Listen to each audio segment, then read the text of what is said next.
Sementara itu, seorang pesepeda di Kabupaten Bekasi, Jawa Barat menjadi korban penjamretan. Pelaku nekat merampas tas selempang yang berada di badan korban hingga korban hilang keseimbangan dan jatuh ke aspal jalan.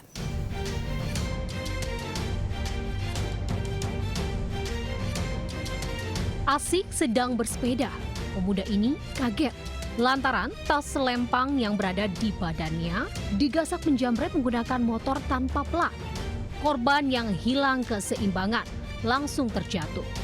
Usai beraksi, pelaku langsung kabur. Namun, aksi kejahatannya terekam kamera rekan korban yang berada di belakangnya. Penjamretan ini terjadi di Jalan Raya Kalimalang, Jatimulya, Tambun Selatan, Kabupaten Bekasi saat pagi hari, di mana kondisi lalu lintas masih sepi. Aksi kejahatan di kawasan ini juga diketahui warga sekitar bukan kali pertama terjadi. Beberapa waktu lalu, hal serupa terjadi di kawasan ini. Kalimalang sini, Mas? Iya. Di sini emang rawan, Mas? Rawan. Jambretan gitu ya? Jambretan, kebobolan ruko. Kini polisi masih memburu keberadaan pelaku. Berbekal rekaman video, petugas juga akan gencar patroli di kawasan tersebut guna mencegah maraknya aksi kriminalitas. Kabupaten Bekasi, Jawa Barat, Didi Cunaidi melaporkan. Pemirsa, polisi menggerebek 2 rumah kontrakan yang diduga kerap dijadikan tempat pesta narkoba di Labuhan Batu Selatan, Sumatera Utara. Petugas juga menemukan sejumlah alat hisap sabu dan mengamankan 9 orang yang berada di dalam rumah.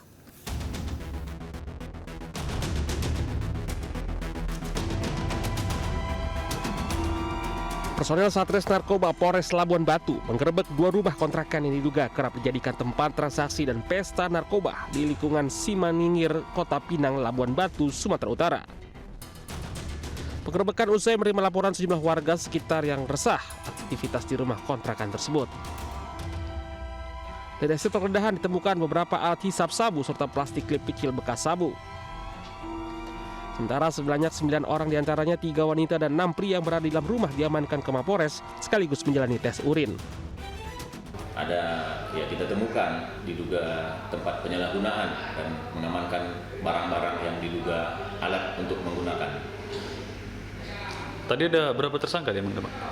Untuk tersangka sampai hari ini belum ada. Hanya kita lakukan pemeriksaan urin, saat ini masih berlangsung, nanti hasilnya akan kami sampaikan kembali. Kini polisi masih mengembangkan kasus untuk mengungkap jaringan narkoba dan pemasok kepada para pelaku. Sementara para pelaku yang diamankan masih dalam pemeriksaan petugas. Dari Labuan Batu Selatan, Sumatera Utara, Randi Kurniawan melaporkan. Satuan Reserse Kriminal Polres Metro Jakarta Pusat menetapkan seorang mahasiswi sebagai tersangka kasus penipuan penjualan tiket Coldplay.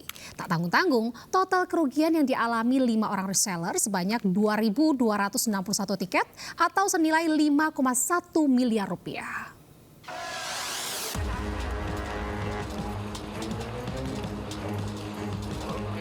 Seorang mahasiswi cantik berinisial GDA ditetapkan sebagai tersangka oleh Satreskrim Polres Metro Jakarta Pusat Senin siang.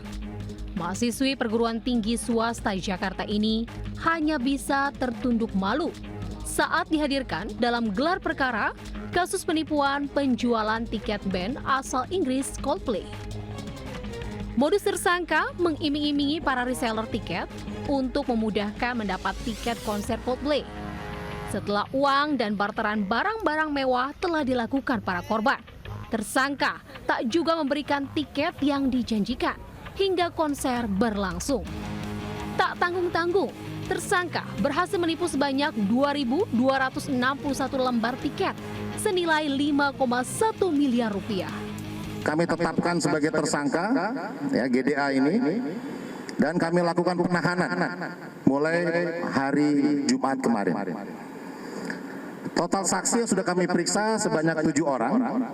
Selanjutnya kami melakukan upaya paksa penggeledahan dan penyitaan terhadap barang-barang milik tersangka. Gitu loh, kita pernah pernah keluar kota bareng juga. Terus habis itu udah kayak sampai Hamin semingguan gitu, Hamin 2 minggu lah, itu belum ada kabar kalau dia tuh ngilang atau apa gitu loh. Dia selalu masih bilang tiketnya ada.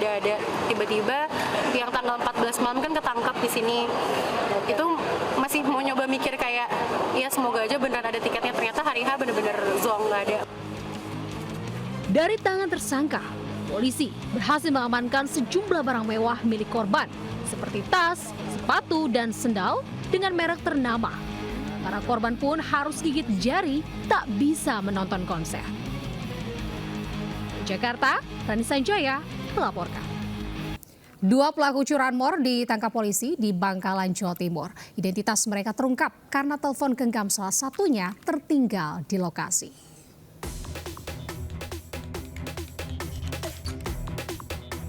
Polisi menggerebek rumah AH warga Teraga, Bangkalan, Jawa Timur. Sehari kemudian polisi juga menciduk FA warga Asemrowo, Surabaya. Keduanya ditangkap setelah polisi menerima laporan seorang pelajar yang kehilangan sepeda motor beberapa hari sebelumnya di lokasi wisata perbukitan di wilayah Teraga, Bangkalan. Di lokasi korban menemukan sebuah telepon genggam yang ternyata milik salah satu pelaku. Barang bukti itu tak sengaja terjatuh karena terburu-buru meninggalkan lokasi. Diketahui ada 2 inisial di situ di handphone, A dan F. Setelah dicek, di cross check, memang betul yang bersangkutan ini setelah ditangkap melakukan penjualan kendaraan roda 2 tersebut ke orang lain. Sementara itu di Pangkal Pinang, Kepulauan Riau, polisi menangkap seorang pria yang sudah 8 kali masuk penjara. Saat ditangkap nyalinya ciut hingga buang air kecil di celana. Kali ini pelaku yang menjadi langganan sel tahanan sejak umur 14 tahun ini ditangkap karena mencuri 2 handphone, kulkas, dan pesawat televisi. Pelaku bersama barang bukti kemudian dibawa polisi ke Polresta Pangkal Pinang. Tim Liputan iNews melaporkan. Sebuah rumah makan di Karawang, Jawa Barat ludes dilalap si jago merah. Bahan bangunan yang terbuat dari bambu membuat api dengan cepat menghanguskan seluruh isi bangunan.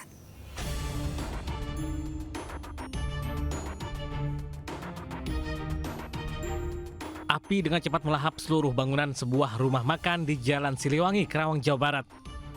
Bahan bangunan yang terbuat dari bambu membuat api dengan cepat melalap seluruh isi bangunan. Api baru bisa dipadamkan 1 jam kemudian setelah 2 unit mobil damkar diterjunkan ke lokasi. Beruntung saat kejadian lokasi rumah makan dalam kondisi sepi pengunjung, hanya terdapat sejumlah karyawan yang langsung menyelamatkan diri. Belum diketahui penyebab pasti kebakaran, namun dugaan sementara diakibatkan oleh adanya gas LPG yang bocor di bagian dapur. Api udah membesar, jadi menjalar ke saung yang satu dengan yang lainnya, gitu. Dugaan awal kan? Dugaan awal kami dari pemadam kebakaran belum bisa prediksi, mungkin nanti ada tugas dari kepolisian. Tidak ada korban jiwa dalam peristiwa ini, namun kerugian ditaksir mencapai ratusan juta rupiah. Dari Karawang, Jawa Barat, Muhammad Fahrudin, iNews melaporkan. Sementara kebakaran meludeskan sebuah pabrik pengolahan ban di Gedung Halang, Kota Bogor, Senin pagi. Diduga api berasal dari korsleting listrik dari mesin perekat ban hingga sempat menimbulkan ledakan. 65 pabrik Vulkanin Ciparigi. Kobaran api dengan cepat membakar sebuah pabrik pengolahan ban vulkanisir di Jalan Kedung Halang, Cibuluh, Bogor Utara, Kota Bogor, Jawa Barat, Senin pagi. Banyaknya bahan yang mudah terbakar membuat api cepat membesar dan membuat panik karyawan yang sedang bekerja hingga berhamburan keluar ruangan produksi.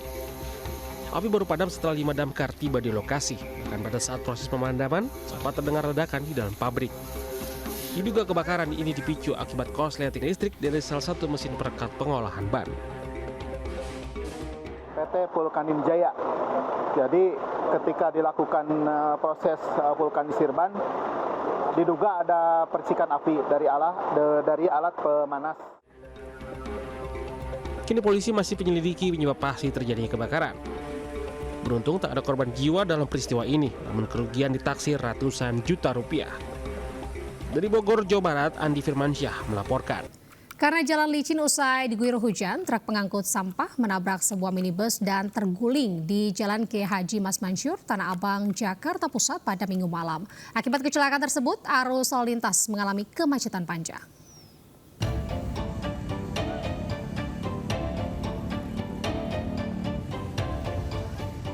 Truk sampah ini terguling di Jalan Kiai Haji Mas Masyur, Tanah Abang, Jakarta Pusat, Minggu malam. Diduga kecelakaan terjadi akibat kondisi jalan yang licin usai hujan serta sopir truk mengantuk. Peristiwa ini bermula saat truk pengangkut sampah melaju dari arah Jalan Layang Karet Bifak menuju Tanah Abang, tiba-tiba menabrak bagian belakang minibus tepat di depannya. Sang sopir truk pun membanting kemudi ke sebelah kanan, namun kehilangan kendali kemudi hingga akhirnya terguling, menutup badan jalan dan menyebabkan kemacetan. Jadi pas truk itu nabrak, di depannya ada mobil, Bang. Mobil hitam, saya nggak tahu mobil jenis apa. Nah, mobil yang ditabrak itu nyerempet warung saya yang di sini. Jadi mobil yang hitam udah nyampe depan SPBU, nah truk ini langsung belok ke sana gitu, Bang. Akibat kecelakaan ini, minibus ringsek parah, sementara supir truk mengalami luka pada bagian kepala, dilarikan ke RSUD Tanah Abang guna mendapatkan penanganan medis. Kasus kecelakaan kini ditangani unit Laka Lantas Satlantas Polres Metro Jakarta Pusat. Dari Jakarta, Den Helmi Sejangbati, Ayus melaporkan. Hujan deras yang mengguyur Kabupaten Kepulauan Anambas, Provinsi Kepulauan Riau sejak Minggu siang mengakibatkan sejumlah wilayah terendam banjir. Akibatnya lebih dari 500 jiwa terdampak banjir harus mengungsi.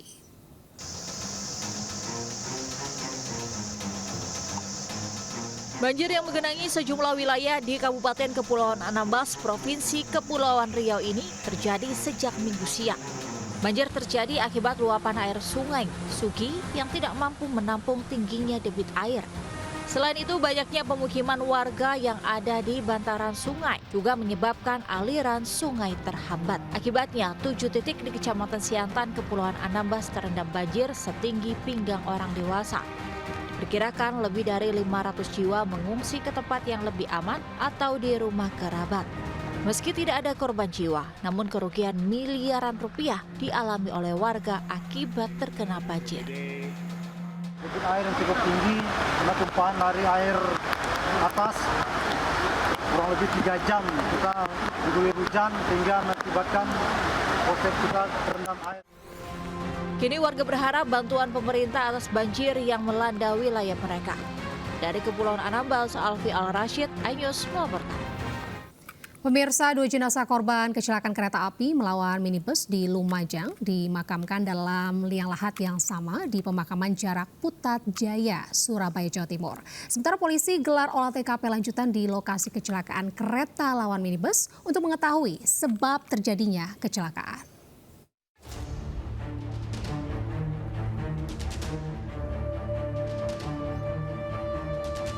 Setelah disemayamkan di rumah duka, jenazah Soekarnoto, korban kecelakaan kereta dengan minibus di Lumajang, diberangkatkan ke makam Jarak Putat Jaya, Surabaya.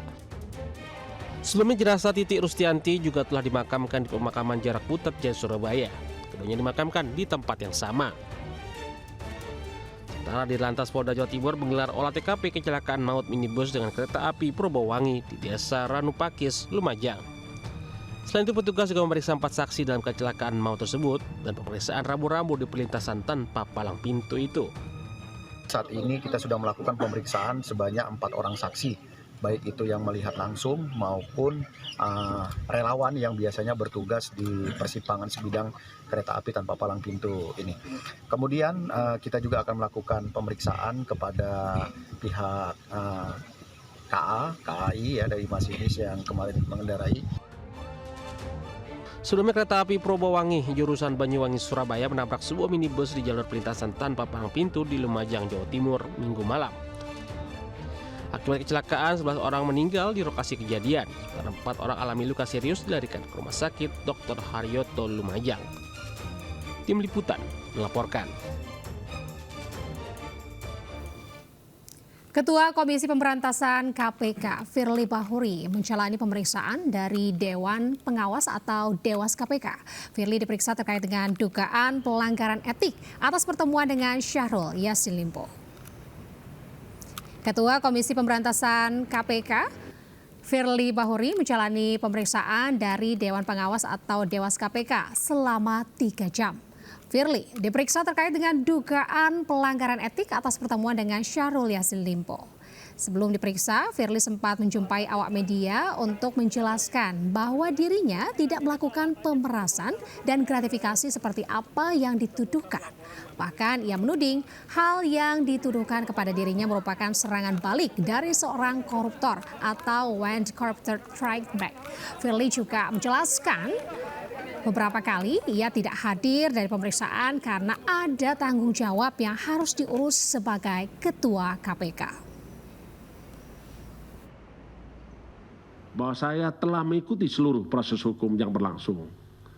Saya tidak peduli bahwa saya Purnawirawan Komisaris Jenderal Polisi ataupun saya sebagai pimpinan lembaga negara Komisi Pemberantasan Korupsi, saya pertaruhkan untuk menjemput keadilan. Bahwa koruptor melakukan perlawanan dan serangan balik kepada KPK, kepada para pihak yang melakukan pemberantasan korupsi.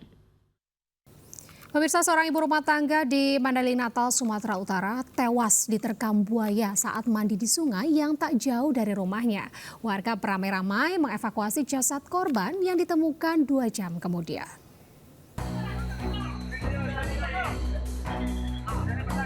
Video amatir merekam upaya evakuasi warga terhadap reptil siregar ibu rumah tangga yang diterkam seekor buaya di Sungai Bronjong, Mandailing Natal, Sumatera Utara. Diketahui korban dimangsa buaya saat tengah mandi di sungai yang tak jauh dari rumahnya. Anak korban yang menyaksikan peristiwa langsung berteriak minta tolong.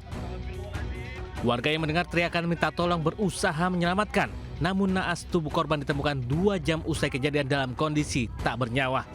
Sesaat sebelum kejadian memang si korban ini bersama dengan anaknya mandi di Sungai Bronjong. Kemudian secara tiba-tiba diterkam oleh buaya di sungai tersebut. Usai berhasil dievakuasi, jenazah korban disemayamkan untuk selanjutnya dimakamkan di TPU desa setempat. Dari Mandailing Natal, Sumatera Utara, Ahmad Hussein Lubis, iNews melaporkan. Akibat gagal menanjak, mobil odong-odong bermuatan 45 penumpang terguling di Sleman, Yogyakarta. Akibatnya 9 penumpang dilarikan ke rumah sakit karena mengalami luka-luka.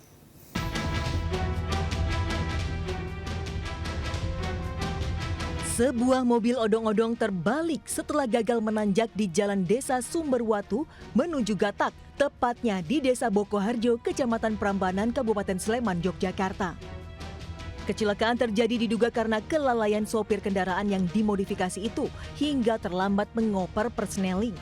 Sementara para penumpangnya merupakan rombongan asal Kabupaten Bantul yang hendak berziarah ke makam di Kecamatan Bayat, Kabupaten Klaten, Jawa Tengah. Dan tidak sempat mau naik menurunkan gigi ke persneling yang pertama. Kemudian saat itu rencana awal rombongan ini mau berangkat ziarah ke makam Sunan Pandanaran daerah Bayat, Klaten dengan tujuan akhir di makam tersebut. Akibat kejadian ini 9 orang penumpang terluka sehingga harus dilarikan ke rumah sakit.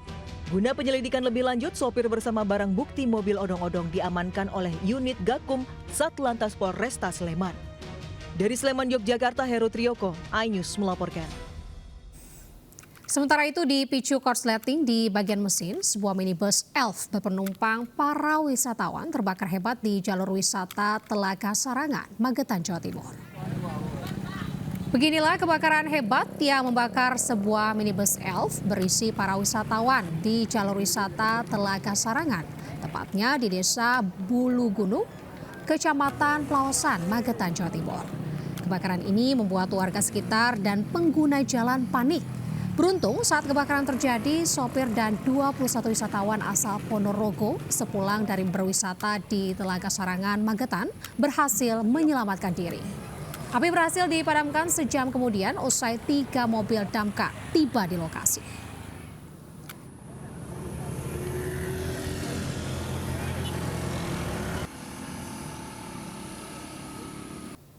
Pemirsa, Mabes TNI membuka posko pengaduan netralitas TNI untuk pengawasan dan menjaga netralitas prajurit TNI dan PNS TNI pada Pilpres 2024. Melalui posko netralitas ini, masyarakat dapat mengadu bila menemukan tindakan prajurit yang diduga melanggar persoalan netralitas.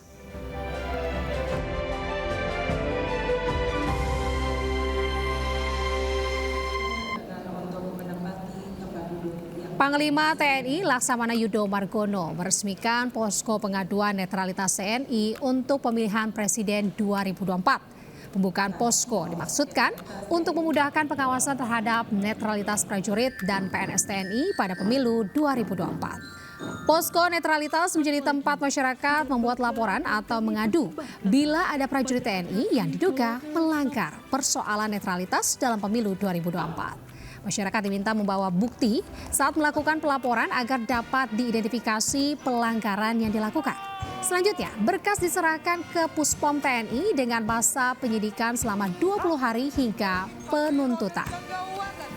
Yang sehari-harinya menjabat Brigade Upacara 2. Ya, jadi masyarakat tidak perlu takut,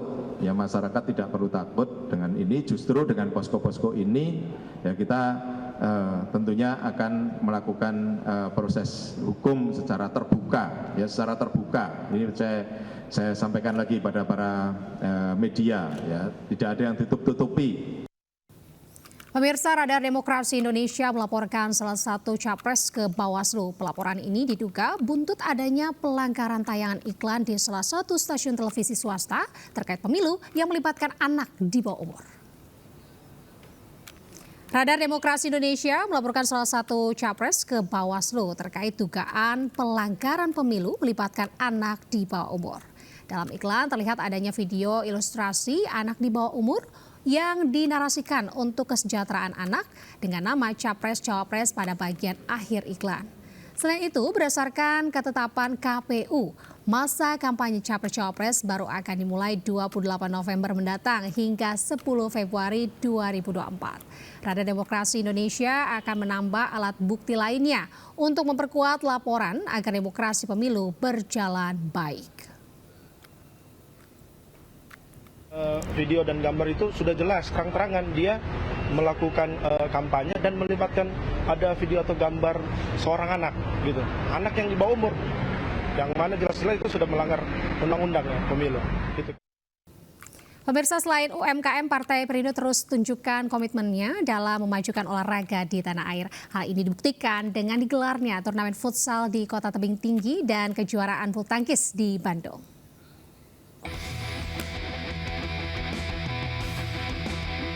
Berlokasi di Gor Asbar Nasution, Kota Tebing Tinggi, Partai Perindo menggelar kejuaraan futsal Perindo Cup 2023. 29 tim dari penjuru Sumatera Utara turut serta menyemarakan kejuaraan futsal ini. Selain menjalin silaturahmi, kejuaraan ini juga diharapkan dapat menjadi wadah kegiatan positif bagi anak muda. Menghimpun generasi-generasi muda supaya dapat melaksanakan suatu kegiatan yang positif di bidang olahraga dan melatih mereka tetap menjunjung sportivitas. Sementara itu, dalam rangka memeriahkan Hari Pahlawan 10 November, Caleg Partai Perindo se-Kota Bandung menggelar turnamen bulu tangkis Saluyu Cup 2023. Digelar pada 4-16 November 2023, turnamen yang diinisiasi oleh Wakil Ketua Umum Partai Perindo, Ferry Kurnia Rizkiansyah ini mempertandingkan 2 kategori dan diikuti 70 pasangan peserta. Perindo juga kan sendiri sudah memberikan akses kepada masyarakat, terutama pemain. Ada sebagian yang pemegang kartu asuransi KTAB, salah satu silaturahminya itu. Perindo harus menang di Kota Bandung dan Cimahi. Saya ucapkan terima kasih kepada Partai Perindo yang telah menyelenggarakan event ini, sehingga ini bisa meningkatkan sportivitas dan silaturahmi di masyarakat khususnya Kota Bandung. Tidak hanya menargetkan menang di pemilu 2024, Partai Perindo juga akan berjuang memenangkan pasangan Capres-Cawapres nomor urut 3, Ganjar Pranowo dan Mahfud MD di Jawa Barat pada Pilpres mendatang. Tim Liputan iNews melaporkan. Kita ke informasi selanjutnya, pemirsa. Bagi Anda pecinta kopi, sudahkah mencicipi kenikmatan kopi probiotik yang diolah secara tradisional? Selain memiliki cita rasa khas, kopi ini juga kaya manfaat untuk kesehatan. Salah satunya menambah imun di kala cuaca ekstrim seperti saat ini. Penasaran? Berikut liputannya untuk Anda.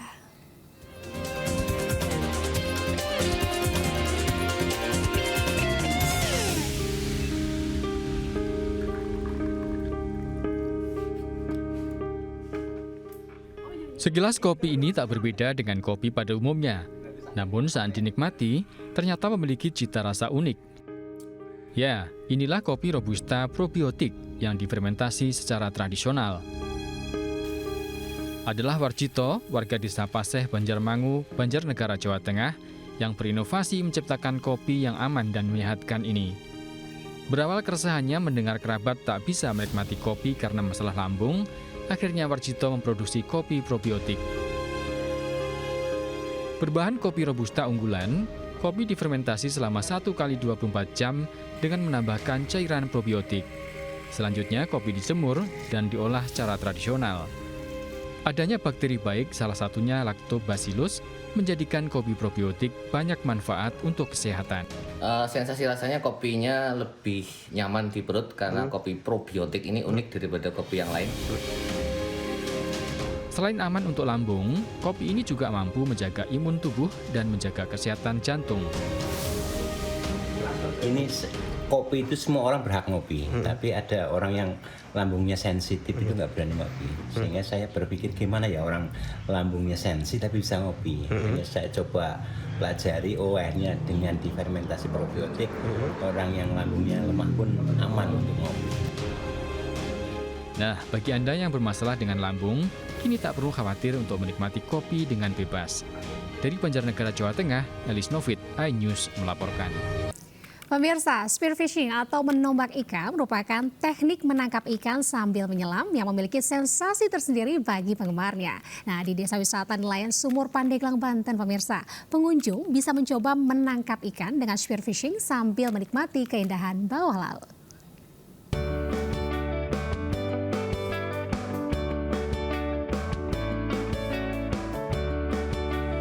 Menyelam ke dasar laut, kemudian berburu ikan menggunakan tombak atau spearfishing memang menjadi andalan Desa Nelayan Sumur Pandeglang, Banten untuk menarik pecinta memancing ikan. Di sini pengunjung bisa berburu ikan menggunakan tombak. Saat ikan tertancap tombak, sensasi ikan yang berontak berusaha melepaskan diri menjadi sensasi tersendiri. Tak kalah dengan hentakan joran pancing biasa. Tak hanya bisa menambah ikan, di sini pengunjung juga bisa melihat nelayan berburu ikan menggunakan tombak khas desa ini. Pengunjung bisa menyaksikan bagaimana nelayan mempersiapkan tombaknya, lalu berjalan menuju spot mancing dan kemudian berburu ikan. Uniknya, ikan yang ditangkap bisa langsung dinikmati. Kita menggunakan spearfishing, Bang. Ini namanya gun. Gun ini terbuat dari stainless. Kalau udah stainless dia karat, Pak. Ikannya ini snorkelingnya.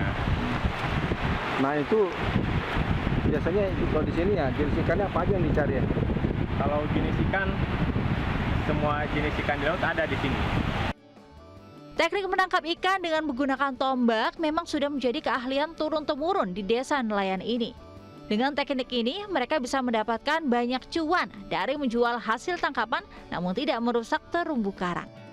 Dari Pandeglang, Banten, Iskandar Nasution, iNews melaporkan.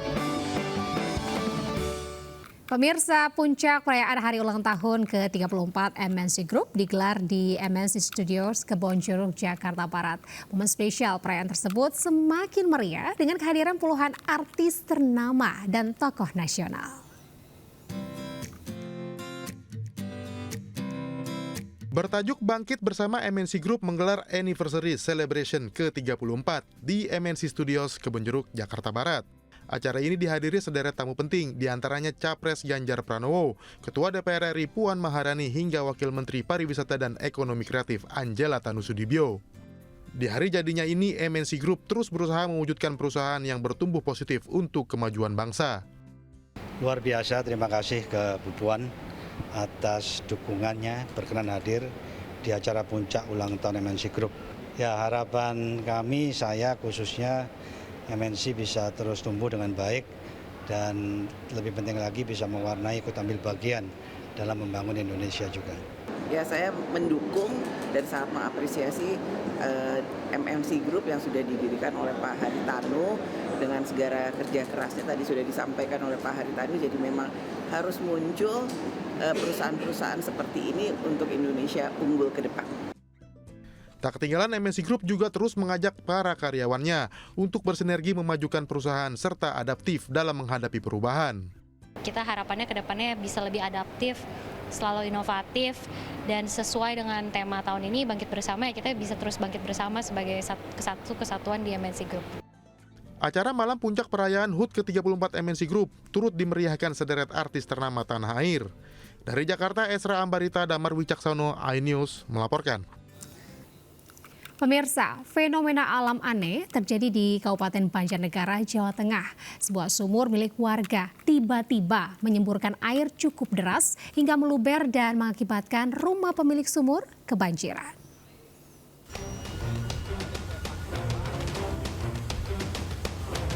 Fenomena aneh terjadi di sumur milik warga yang tiba-tiba meluap di Desa Purwasaba, Banjarnegara, Jawa Tengah. Sumur yang memiliki kedalaman 2 meter ini tiba-tiba menyemburkan air berwarna kecoklatan dan keruh hingga meluap dan membanjiri seisi rumah. Akibat semburan air dari dalam sumur, pemilik sumur memilih mengungsi ke rumah warga lainnya.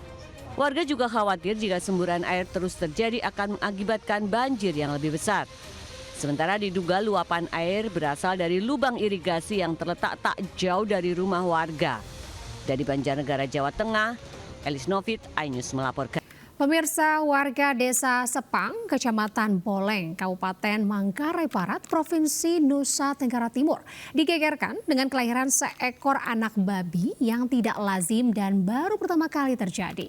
Anak babi itu memiliki bentuk dan wajah mirip manusia.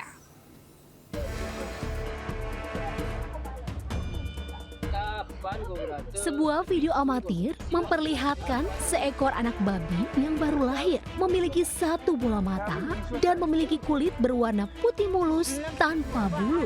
Induk babi melahirkan sebanyak 10 ekor anak babi. Namun, anak babi yang ketujuh terlahir dengan kondisi berbeda. Bentuk tubuh seperti anak babi dengan 4 kaki. Wajahnya mirip dengan manusia, terutama pada bagian kepala. Kulitnya juga mirip kulit manusia, hal yang tidak biasa pada babi pada umumnya. Pemilik babi panggil orang tua di sekitarnya untuk melihat secara bersama, dan orang tua tersebut memberitahu kepada si pemiliknya bahwa babi tersebut harus dikubur. Dan pada saat dikuburnya, sebelum babi dikubur, ada ritual khusus untuk babi tersebut. Saya juga kurang tahu ritualnya apa, tapi ada acara adat dan dibungkus dengan kain putih. Anak babi yang lahir Jumat 17 November itu hanya bertahan sekitar 5 menit. Dari Labuan Bajo, Nusa Tenggara Timur, Segio Viana melaporkan. Pemirsa, PT MNC Asset Management menggandeng pekerja seni dari Pulau Dewata, Bali untuk memperluas pasar reksadana sekaligus mengenalkan investasi. Literasi ini diberikan kepada pagelaran drama dan tari bertema One Night in Denpasar.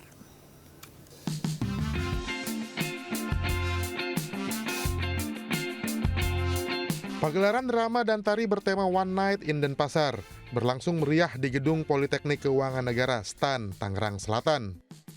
Diselenggarakan oleh Wanita Hindu Dharma Indonesia Pusat serta Parisada Hindu Dharma Indonesia. Pagelaran ini mendapat dukungan penuh dari PT MNC Asset Management. PT MNC Asset Management menggandeng para pekerja seni untuk memperluas pasar reksadana dengan memberikan literasi keuangan dan peluang investasi. Karena saat ini reksadana memang majority lebih dari 11 juta nasabah, itu memang nasabahnya adalah retail. Di strategi kami di 2023 sampai dengan 2024 kita menyasar retail khususnya komunitas. Nah, komunitas-komunitas salah satunya adalah pekerja seni dan penikmat seni yang ada di Bali. Terima kasih kepada MNC Group ya yang turut berpartisipasi dalam pergelaran seni ini, dan juga tentu terima kasih kepada para donatur yang lain. Nah, peran MNC sekarang sangat luar biasa. Melalui literasi ini, para pekerja seni diajak menginvestasikan dananya untuk keberlanjutan masa depan mereka. Dari Tangerang Selatan, Banten, Nunung Purnomo, iNews melaporkan.